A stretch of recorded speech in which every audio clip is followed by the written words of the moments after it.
What is going on, everyone? Badger here. Make sure to like and sub, and let's get into this one. Daredevil. Boy, it's still my favorite thing that Netflix has ever done. Unironically, I think that the Daredevil adaptation on Netflix is the best comic to live action adaptation of probably any character. And not even going to qualify by saying on TV or what. No, Charlie Cox, Daredevil, Netflix, Vincent D'Onofrio's Kingpin, one of the best adaptations, period. Which is why it was so annoying and disheartening that for the longest time, Disney wouldn't acknowledge it, kept saying it was over in its own universe. And then when we got that beautiful news that Charlie Cox, even though we were worried, still are, that Charlie Cox was again going to be playing Daredevil, we all thought, ooh, so is Netflix the series canon now? Is it canon now? Well, the answer to that was no, it wasn't for the longest time. When we saw Daredevil in No Way Home and when we saw Daredevil in She-Hulk, that was not the Netflix Daredevil. Not yet, it wasn't. And I'd go so far as to say that the Daredevil we saw in Echo was still not the Netflix Daredevil. This was Charlie Cox playing the Disney version of Daredevil, the Disney version that we were going to see in the original version of Daredevil Born Again. That was so horrible. They I would not canceled it, but they fired the showrunner and the remaining writers and directors, reshot the pilot, reshot another episode, changed significant story elements. And now, of course, we're awaiting the 18 episode release. But we got our boy Vincent D'Onofrio, the Kingpin himself, explaining just how what was once ignored is now back in canon, baby. We back. Vincent D'Onofrio reveals why Marvel finally made Netflix Daredevil series canon. Kingpin's actor Vincent D'Onofrio discusses Marvel integrating Netflix's Defender saga into the MCU's timeline and hints at Wilson Fisk's upcoming character arc in Daredevil Born Again.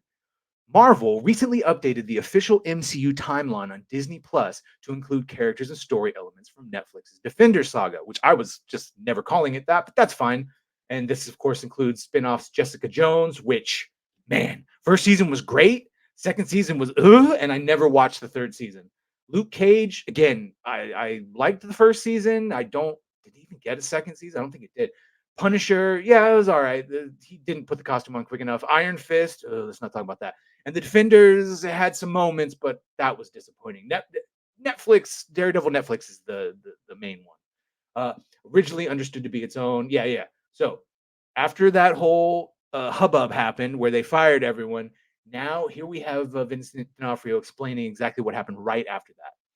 He says, during our restart of all the creatives on Daredevil Born Again, all the creatives, that's such a nice way to say it. After everyone got fired because they made a shitty product, all the creatives got together and said, look, this is how we've got to do it now. And this is what we've been saying they should have done from the beginning. D'Onofrio says, so we are for sure only speaking about it in terms of being directly connected to the original Daredevil. And that's a great thing. It brings in a lot of cool stories and all the collateral story that happened in those original 3 seasons. I mean, it gives time for Disney to fuck them all up and make it canon, which is, I guess, the worry for me and probably a lot of you.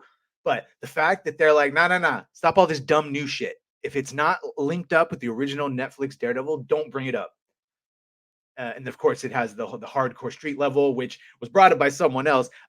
Disney sort of had Marvel has to focus on street level because they don't have the money to do these big flop busters, these big tentpole ones that don't make any money. I mean, again, the Marvel still it dropped back down. It got readjusted again. It's like at 197 million. It's just sad showing.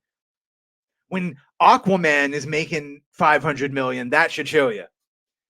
And he says one more time, D'Onofrio comments, he's talking about Daredevil specifically. I don't think he's changed. I think he's enlightened. After everything with Maya, he decides, if I want to be all powerful, this is what I'm going to do while maintaining. Yeah. So if you want to know everything that happened to Maya, because you probably didn't watch Echo or you just watched us who did it and got brain damage, Echo used her special matriarchy powers to go inside of Kingpin's mind, heart, soul, whatever, and remove his childhood trauma that left him on the floor crying. And so, yes, and at the end, he sees the news talking about the mayor and how the city needs someone that'll come in from the outside and clean it up. And that, of course, is what Daredevil's Kingpin, whatever, that's what Vincent D'Onofrio Kingpin will be doing in Daredevil Born Again. He will be mayor newly elected in New York. And of course, we've heard that now they're bringing back Karen and Foggy, and John Barenthal's over there talking about Punisher's going to be the same, and that a sacred uh, integrity to source material, which always gets my Ghiblies moving when anytime someone says source material.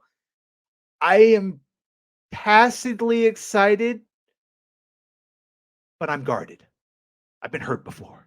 Let me know. You like me? Are you you're hearing good things, but Disney has shown that they can fuck up even the best of chances. Hello, having Lucasfilm Star Wars and never having Han, Luke, and Leia in a scene.